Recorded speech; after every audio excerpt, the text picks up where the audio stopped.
Hello friends, मैं doctor Shakti Singh एक बार फिर प्रस्तुत हूँ डॉक्टर शक्ति सिंह क्लासेस के द्वारा। आज आपको मैं टॉपिक पढ़ाने जा रहा हूँ, बहुत ही इंपॉर्टेंट टॉपिक है ना। ये टॉपिक है बाधा रहित पर्यावरण की अवधारणा। तो समावेशी शिक्षा के अंतर्गत बाधा रहित, तो बाधा रहित पर्यावरण क्या होता है, ठीक है। बाधा रहित पर्यावरण, ठीक है, और इसका महत्व और इसका महत्व, ठीक है। तो वातावरण, इसका महत्व की चर्चा, ये इंपोर्टेंट क्वेश्चन है। बाधा रहित पर्यावरण का मतलब क्या है। अब बाधा रहित पर्यावरण को अगर आप देखें तो बच्चे जो होते हैं, क्योंकि बच्चे यहाँ समावेशी शिक्षा में आप पढ़ते क्या है। समावेशी शिक्षा में जो सामान्य बच्चे होते हैं और उनके साथ ही विकलांग बच्चों को पढ़ाया जाता है ना। इसे हम समावेशी शिक्षा कहते हैं।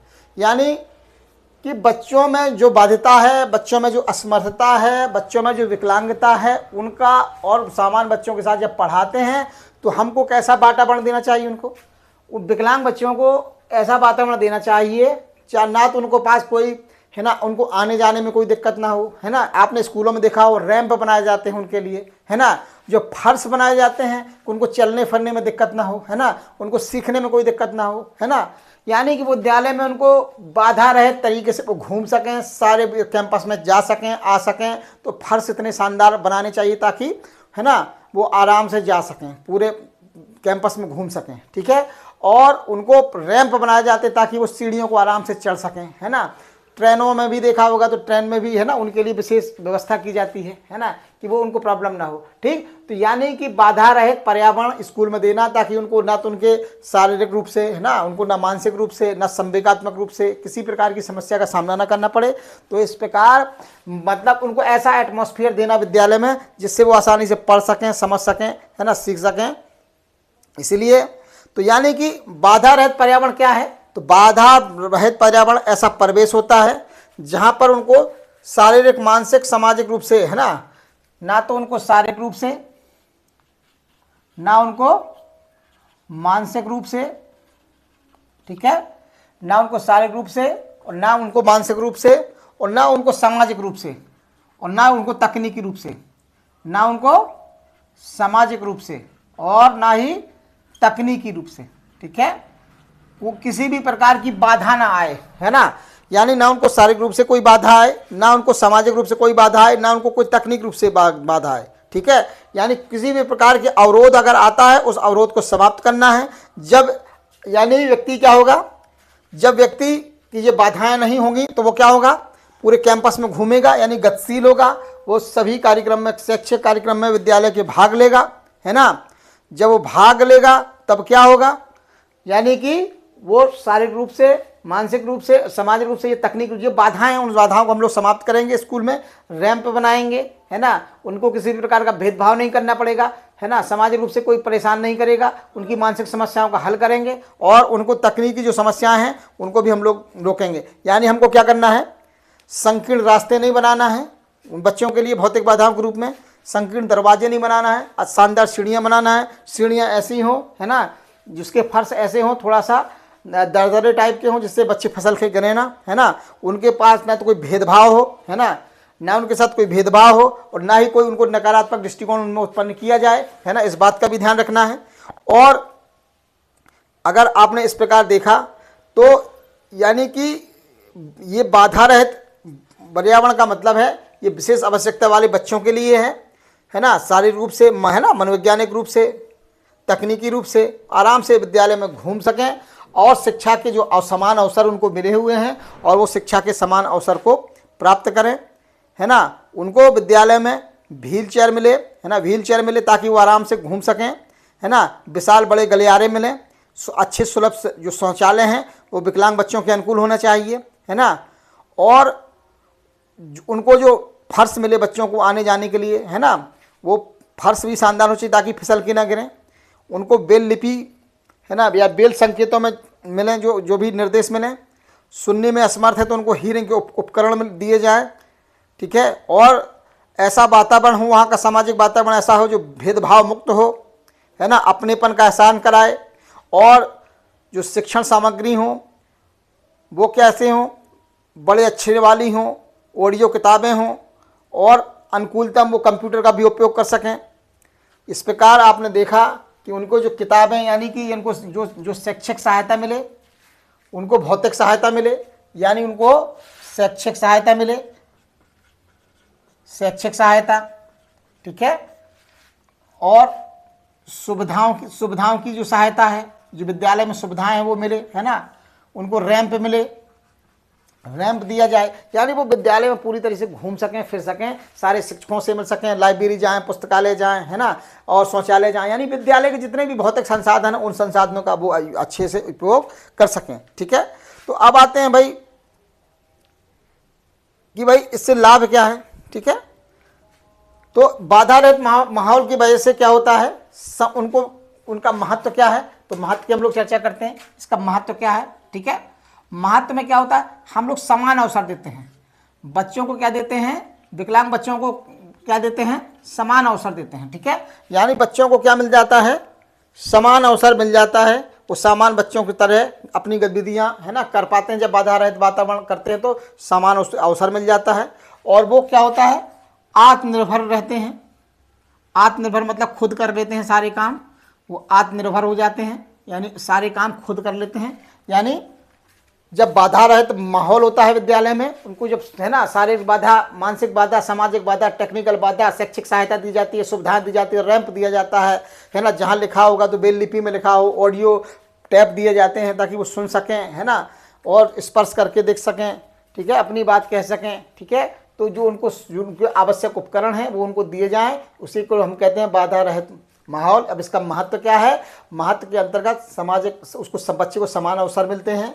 जब समान अवसर मिलते हैं तो बच्चा आत्मनिर्भर होता है, इन सहायताओं के फलस्वरूप वो सारे काम खुद कर लेता है, और पहुंच उसकी सुगम, इन जो सहायता उसे मिलती है, इससे वो सुगमता से सहायता प्राप्त कर लेता है ना, सुगमता से उसकी, है ना, सुगमता से सहायता को प्राप्त कर लेता है। जितनी भी सहायता उसे मिलती है विद्यालय में, उस सुगमता से इनको प्राप्त कर लेता है, इन बाधा नहीं होने की वजह से। यानी कि इन सब में, है ना, जो विद्यालय से जो भी शैक्षिक सहायता मिलती है ना, वो भाई जो आराम से सुगमता से सहायता प्राप्त कर लेता है। किससे प्राप्त कर लेता है, पुस्तकालय में पहुंच जाता है, शौचालय चला जाता है ना, और प्रयोगशाला चला जाता है ना। इससे क्या हो, उसके आत्मविश्वास में वृद्धि होती है, वो आत्मनिर्भर होता है, और उसे मनोवैज्ञानिक सुरक्षा मिलती है ना। उसे क्या मिलता है, मनोवैज्ञानिक सुरक्षा मिलती है। क्यों, क्योंकि उसके अंदर कोई हीन भावना नहीं होती, तो मनोवैज्ञानिक सुरक्षा मिल जाती है उसे, मनोवैज्ञानिक सुरक्षा। ठीक है, उसके अंदर किसी प्रकार की हीन भावना नहीं आती है। ठीक है, और नामांकन में वृद्धि हो जाती है, यानी कि जब बच्चों को लगता है कि हमारे विद्यालय में हमें बहुत बाधाओं को समाप्त किया गया है ना, शारीरिक, मानसिक, है ना, सामाजिक, टेक्निकल बाधाओं को समाप्त किया, उनको बड़ी सुविधा दी जा रही है, ऐसी कंडीशन में क्या होता है, विद्यालय के नामांकन में वृद्धि हो जाती है, विद्यालय में प्रवेश बच्चों की संख्या में बढ़ जाती, नामांकन में वृद्धि। नामांकन में वृद्धि का मतलब होता है विद्यालय में प्रवेश लेने वाले जो बच्चे होते हैं उनकी संख्या में भारी वृद्धि हो जाती है ना। बच्चे रुचि दिखाते हैं, है ना। सामाजिक एकीकरण, सामान बच्चों की, है ना, और ये सामाजिक एकीकरण को दिखाता है, क्योंकि सामान बच्चे, विकलांग बच्चे, तो सामाजिक एकीकरण को दिखाता है ये, सामाजिक एकीकरण। सामाजिक एकीकरण का मतलब है, क्योंकि जो विकलांग बच्चे और सामान्य बच्चे जब एक साथ पढ़ते हैं तो क्या करता है कि जो सामान्य बच्चों और विशेष बच्चों के बीच की जो दूरी है उसको कम कर देता है, जिससे उनमें क्या होता है, आपसी समझ और संवेदनशीलता का विकास होता है। तो ये सामाजिक एकीकरण पर बल देता है, क्योंकि इससे सामाजिक एकीकरण, क्यों, क्योंकि ये उनके आपस में, है ना, समझ पैदा करता है, और उनके, है ना, और आपस में संवेदनशीलता पैदा करता है। ठीक है, और ये कौशल विकास करता है। ठीक है, जब बच्चों को अच्छा माहौल मिलेगा तो उसमें क्या होगा, वो बच्चे अच्छे से पढ़ेंगे तो उनमें कौशल का विकास होगा। क्या होगा, कौशल का विकास, कौशल का विकास होगा। ठीक है, ठीक है, तो बच्चे को जब समान अवसर मिलेंगे तो वो प्रयोगशालाओं में जा सकेंगे, कार्य, है ना, कक्षाओं में जा सकेंगे, सारे काम करेंगे। इससे क्या होगा, उनके व्यावसायिक डेवलपमेंट होगा, है ना, तो इससे क्या होगा, कौशलों का विकास होगा, है ना, और अधिगम प्रभावशील होगा। उनका जो अधिगम कैसा हो जाएगा, अधिगम कैसा हो जाएगा, अधिगम प्रभावशील हो जाएगा। अधिगम कैसा हो जाएगा, प्रभावशील। प्रभावशील अधिगम का मतलब क्या है, जब उसको समान अवसर मिला, सब बच्चों के साथ, सामान्य बच्चों के साथ, क्योंकि ये बाधाएं समाप्त कर दी गई तो वो आत्मनिर्भर हो गए, है ना, क्योंकि अपने काम खुद करने लगे। अब वो चाहे सुगमता से उनको सहायता मिल जाती है, पहुंच हो जाती है ना, सुगमता से पहुंच भी कहा सकते हैं हम इसको, सुगमता से उनकी पहुंच, कहाँ पहुंच, कक्षाओं में, है ना, प्रयोगशालाओं में, ठीक है, पुस्तकालय में, वाचनालय में, शौचालय में, पेयजल के, है ना, फिर उनको मनोवैज्ञानिक सुरक्षा मिल जाती है, उनको, है ना, नामांकन में वृद्धि हो जाती है। क्यों वृद्धि हो जाती है? क्योंकि सुविधाएं जब मिलती हैं तो बच्चे की बाधाएं कम होती हैं, नामांकन बढ़ जाता है, सामाजिक एकीकरण बढ़ता है, सामान्य बच्चे विकलांग बच्चों के जो भेदभाव है वो मिट जाता है, वो एक दूसरे को समझने लगते हैं, आपसी समझ डेवलप होती है, संवेदनशीलता बढ़ जाती है, कौशलों का विकास होता है ना, अधिगम प्रभावशाली होता है और सुरक्षा सुनिश्चित होती है। ठीक है, अगला बिंदु क्या है? 9वां बिंदु है सुरक्षा सुनिश्चित। तो सुरक्षा यानी बच्चों को लगता है कि हमारी सुरक्षा मिल गई। सुरक्षा का मतलब सुरक्षा सुनिश्चित,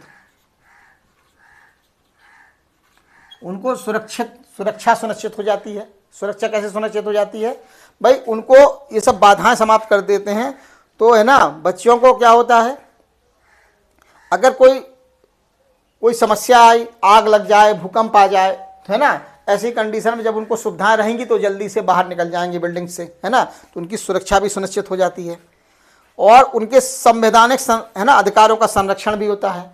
क्या होता है? संवैधानिक अधिकारों का संरक्षण होता है ना। इस ऐसे माहौल से क्या मिलता है? बाधा रहित माहौल से संवैधानिक संरक्षण, उनका जो संवैधानिक संरक्षण मिलता है, संवैधानिक संरक्षण उनको प्राप्त हो जाता है। ठीक है, ठीक है, संवैधानिक संरक्षण यानी संविधान ने उनकी सुरक्षा के लिए जो भी काम किए हैं उन्हें मिल जाते हैं। ठीक है, शिक्षण विधियों में लचीलापन आता है। शिक्षण विधियों में क्या होता है? लचीलापन। जो शिक्षण विधियां होती हैं उनमें, शिक्षण विधियों में लचीलापन। शिक्षण विधियों में क्या मिलता है? उनको लचीलापन मिलता है। ठीक है, क्योंकि जब ये बाधाएं समाप्त हो जाती हैं तो उनको विशेष सामग्री मिलती है, ऑडियो विजुअल वो मिलती हैं, टैप मिलते हैं, है ना, जिसका उपयोग करके वो विविध सामग्री मिलती है, उन्हें TLM मिलता है शानदार, है ना। नकारात्मक दृष्टिकोण का अंत हो जाता है ना। बच्चों के अंदर जो नकारात्मक दृष्टिकोण होता है, नकारात्मक दृष्टिकोण का अंत हो जाता है। यानी बच्चों के मन में जो हीन भावना होती है कि हम, है ना, विकलांग हैं, हमें आँख की समस्या है, नाक की समस्या है, हमें ये सब जो समस्याएं हैं, ये समस्याओं से उनके नकारात्मक दृष्टिकोण का अंत हो जाता है, क्योंकि उनको भी सुविधाएं मिलती हैं तो उनको उनकी जो समस्याएं हैं उनका अंत हो जाता है। ठीक है, स्वास्थ्य और स्वच्छता। ठीक है, जब बच्चों को सुलभ शौचालय और पेयजल मिलता है, मदद मिलती है, तो क्या होता है? स्वास्थ्य और स्वच्छता का भी ध्यान रख पाते हैं वो। स्वास्थ्य और स्वच्छता, ठीक है, यानी उनको स्वास्थ्य भी मिलता है, स्वच्छता भी मिल जाती है बच्चों को जब पर्यावरण ऐसा होता है तो, है ना। संसाधनों का इष्टतम उपयोग, अगला पॉइंट है संसाधनों का इष्टतम उपयोग। यानी जो संसाधनों का उपयोग कर पाते हैं, जो भौतिक संसाधन हैं और मानवीय संसाधन हैं, इनका उस सब संसाधनों का उचित उपयोग कर पाते हैं, अधिकतम उपयोग, है ना, इष्टतम उपयोग कर पाते हैं। जो बच्चे होते हैं वो संसाधनों का इष्टतम उपयोग कर लेते हैं और उनका सर्वांगीण विकास होता है। उनका 15 क्या है? सर्वांगीण विकास होता है। ठीक है, यानी बाधा रहित पर्यावरण क्या है? बाधा रहित पर्यावरण का मतलब है कि भाई ये बाधा रहित पर्यावरण केवल दिव्यांग बच्चों के लिए नहीं होता है, बल्कि चोटिल व्यक्ति हो चाहे छोटे बच्चे हों, है ना, उनके लिए भी उपयोगी है। समावेशी निर्माण, ये पहली सीढ़ी है। समावेशी समाज का निर्माण करना हमारी पहली पीढ़ी है, क्योंकि हमारे समाज में सामान्य लोग भी होते हैं और, है ना, विकलांग लोग भी होते हैं। तो सामान को विकलांग के साथ पढ़ाना ही समावेशी शिक्षा है। अब समावेशी शिक्षा में बाधा रहित पर्यावरण क्या है? तो बाधा रहित पर्यावरण में उनकी जो शारीरिक समस्या है, मानसिक समस्या है, सामाजिक समस्या है, टेक्निकल समस्या है, इन सब में कोई बाधा उत्पन्न ना हो, स्कूल में घूम सकें, कहीं जा सकें, जो भी सुविधाएं हैं स्कूल से मिलती हैं उन वो जो सुविधाएं सभी बच्चों को समान रूप से मिले, उनको समान अवसर मिले, है ना, रैंप मिले, ऑडियो विजुअल टैप मिले, कहीं आ सकें, अच्छा पेयजल पानी मिले, अच्छा स्वच्छ हवा मिले, है ना, उनको स्वच्छ भोजन मिले, है ना, कैंटीन में जा सकें आराम से, है ना, तो रास्ते में कहीं फिसले ना, गिरे ना, है ना, ऐसा माहौल बनाया जाता है, ऐसी बिल्डिंग्स बनाई जाती हैं ताकि बच्चों की जो बाधाएं होती है वो बाधाएं दूर हो जाए। ठीक है, यानी उनको जो भी शैक्षिक सहायता मिल रही है, सुविधा मिल रही है, रैंप मिल रहा है, वो ऐसे मिले कि बच्चों को उनका, है ना, समान अवसर मिले, वो समान अवसर पाए, समान बच्चों की तरह वो आत्मनिर्भर हो जाए, क्योंकि वो खुद कर लेंगे जब ये बाधाएं नहीं रहेंगी। सुगमता से वो लाइव पुस्तकालय चले जाएंगे, कक्षा चले जाएंगे, और वाचनालय चले जाएंगे, शौचालय चले जाएंगे, पानी पीने चले जाएंगे। ठीक है, उनको मनोवैज्ञानिक सुरक्षा मिल जाएगी कि हाँ भाई हमारे पास सब सुविधा है, हमको टेंशन नहीं है, है ना। इससे क्या होगा, सुविधा बढ़ेगी तो स्कूल में नामांकन की संख्या में वृद्धि हो जाएगी। जब नामांकन की संख्या में वृद्धि हो जाएगी तो जब समान बच्चे, विकलांग बच्चे जब साथ पढ़ते हैं, बाधा रहित माहौल में पढ़ते हैं, तो समान दोनों बच्चों एक दूसरे को समझने लगते हैं, उनमें आपसी समझ और संवेदनशीलता डेवलप हो जाती है, इससे उनका सामाजिक एकीकरण हो जाता है। अब कौशल का विकास, जब बच्चे सब जगह जाते हैं, पुस्तकालय, शिक्षालय सब जगह जाते हैं, तो उनमें व्यवसायिक क्षमता का डेवलपमेंट होता है और उसमें स्किल डेवलपमेंट हो जाते हैं, यानी कौशल डेवलपमेंट हो जाते हैं। उनका अधिगम जो होता है वो प्रभावशील हो जाता है, वो सीखना उनका प्रभावशील हो जाता है, उनको सुरक्षा मिलती है, क्योंकि जब ये सुविधा मिल जाती है, कभी आग लग जाए, कभी भूकंप आ जाए, तो ऐसी कंडीशन में क्या होगा, वो कहीं भी जा सकते हैं, आ सकते हैं, जल्दी से जल्दी बिल्डिंग को खाली कर सकते हैं। ठीक है, और ये सब सुविधाएं देने के, बाधा रहित सुविधा देने से उनको संवैधानिक संरक्षण भी प्राप्त होता है, उनके अधिकारों की रक्षा भी होती है ना, और जो शिक्षण विधियों को लचीलापन भी बनाया जाता है इनके माध्यम से, है ना, जो बाधा रहित पर्यावरण के माध्यम से। नकारात्मक दृष्टिकोण जो उनके अंतर्गत आता है कि हम विकलांग हैं, वो नकारात्मक जो दृष्टिकोण था वो परिवर्तित हो जाता है ना, उनको सहयोग मिलता है, सामान्य बच्चों से भी उनको सहयोग मिलता है, उनको स्वच्छता और स्वास्थ्य वो भी मिलने लगता है, क्योंकि अच्छा एटमॉस्फेयर के कारण। ठीक है, और जो संसाधन होते हैं विद्यालय के, चाहे पुस्तकालय हो, चाहे वो कक्षा हो, चाहे, है ना, प्रयोगशाला हो, चाहे आपका कैंटीन हो, चाहे आपकी शौचालय हो, चाहे पेयजल, सारी सुविधाओं का बच्चे अधिकतम उपयोग करते हैं, और इस तरीके से उनका सर्वांगीण विकास होता है। यानी कि अगर आपको बाधा रहित पर्यावरण बच्चों को देंगे तो विकलांग बच्चों का सर्वांगीण विकास होगा, और वो समान बच्चों के साथ कंधा से कंधा मिलाकर अध्ययन करेंगे, पढ़ाई करेंगे, और हमारे समाज में शानदार अपना योगदान देंगे, और मुख्य धारा में सम्मिलित हो जाएंगे, और अपना जीवन सामान्य तरीके से जिएंगे। उनकी कोई भी बाध्यता नहीं रहेगी, कोई असमर्थता नहीं रहेगी, है ना, और जो यानी कि जो उनको ऑलरेडी बाधा है, असमर्थता है ना, वो उनको महसूस नहीं होगी, विकलांगता उनको महसूस नहीं होगी, और वो सामाजिक सहभागिता में वृद्धि हो जाएगी। जब सामाजिक सहभागिता में वृद्धि हो जाएगी तो उनका शैक्षिक विकास भी होगा, उनका सामाजिक विकास भी होगा, उनका मनोवैज्ञानिक विकास भी होगा, ओवरऑल कहे तो बच्चों का सर्वांगीण विकास होगा। इस प्रकार यदि बच्चों का सर्वांगीण विकास करना है, दिव्यांग बच्चों का सर्वांगीण विकास करना है, तो हमें बाधा रहित पर्यावरण देना होगा, जहाँ पर सीखने के अवसर समान रहें, तभी हम लोग बालक का भला कर सकते हैं, है ना। तो ये बाधाओं को आपने जाना, कौन कौन सी बाधाएं हैं, भौतिक बाधाएं हैं, है ना, शारीरिक बाधाएं हैं, मानसिक बाधाएं हैं, सामाजिक बाधाएं हैं, टेक्नोलॉजी की बाधाएं हैं। इन सब बाधाओं को समाप्त करके बच्चा अपने सर्वांगीण विकास में लग सकता है। इस प्रकार आपने बाधा रहित पर्यावरण को पढ़ा, इसका महत्व को पढ़ा, ये बहुत इंपॉर्टेंट क्वेश्चन है, इसको आप जान लीजिए, छोटी छोटी टिप्पणियों के रूप में आ सकता है। अब आपसे मिलते हैं हम लोग नेक्स्ट वीडियो में नेक्स्ट टॉपिक के साथ।